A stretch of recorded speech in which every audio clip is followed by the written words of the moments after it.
first came to e-learning, I came from the K-12 education side, and I noticed that there was a lot of like prestige building in e-learning, just dressing stuff up, content up in a way that would convey like this sense of professionality, but didn't really feed the bulldog. It didn't actually serve any kind of a learning purpose. So this is going to be an extreme example, an extreme argument, because a lot of the stuff that we're going to learn today is all about adding stuff in. I'm talking about taking stuff out.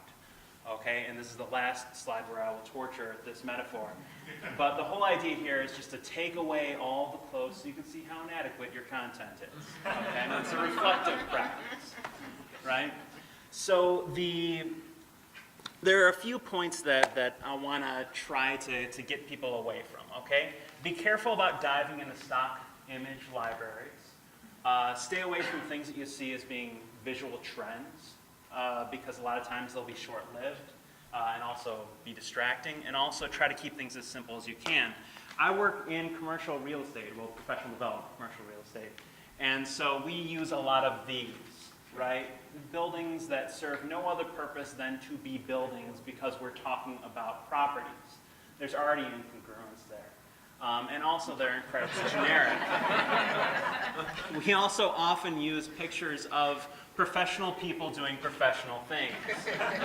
If you're going to use personalities in your presentations, they really should have personalities, right? And at worst, sometimes, they say a picture will say 1,000 words. Sometimes a few of those words are racist. So this was from the University of North Georgia, and if you don't see what's problematic with it, then you may want to revisit some things. Now, some people like to genericize, okay? I'm afraid of being perceived as being exclusive or all these other things, so I'll use a generic photo, but then again, be careful, because now you've taken all the personality out of it. So you get stuck in kind of a trap in these instances. About trends, okay? This seems to be what web design is today. You have a few features in there, but I want you to take a quick look at something. Notice that this doesn't resemble an efficient usable information so much as it does an advertising pitch, right? That's what web design largely is today. They just want people to click things on phones.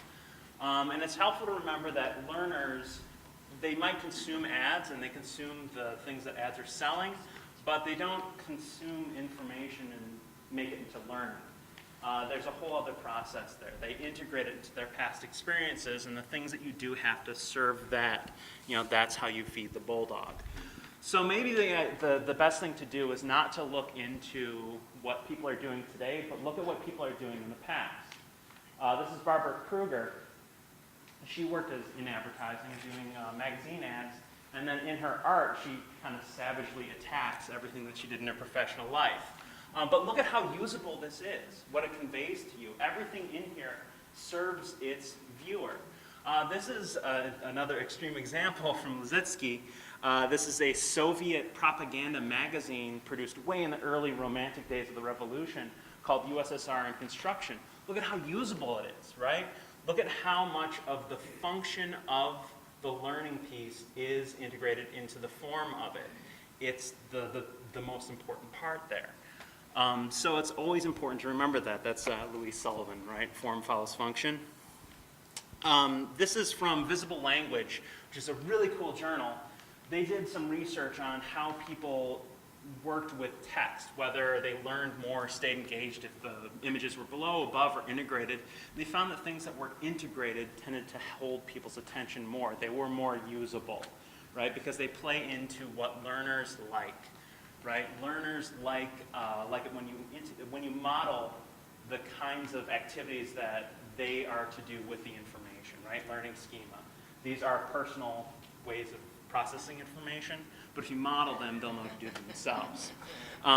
There are ways that you fall into a trap, though, also when you try to do too much for the learner.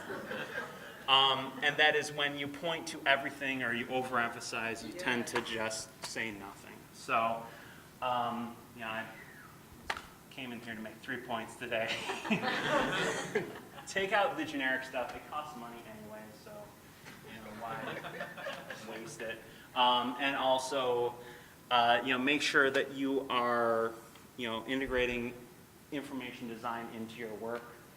Make sure that everything that you do, everything that you present to somebody serves the bulldog, feeds the bulldog, that it actually gets work done. And then also make sure that you model good information behaviors in your work as well. So model schema, charts and graphs are wonderful things, graphics are great. Just make sure that it is what you want them to do with it. That's it. So.